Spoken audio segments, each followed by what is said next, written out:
কালকালা অর্থ প্রতিধ্বনি, কালকালা হরফে সুকুন থাকলে, কালকালা করে পড়তে হয়। কালকালা হরফ পাঁচটি, কফ ত বা জিম দাল। কালকালা দুই প্রকার, তাফখিম তারকিক। আফতা হরফে কালকালা তাফখিম, আক ইক উক,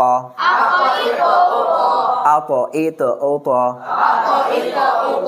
বা জিম দাল হরফে কালকালা তারকিক, আব ইব উব, আজ ইজ উজ, আদ ইদ উদ।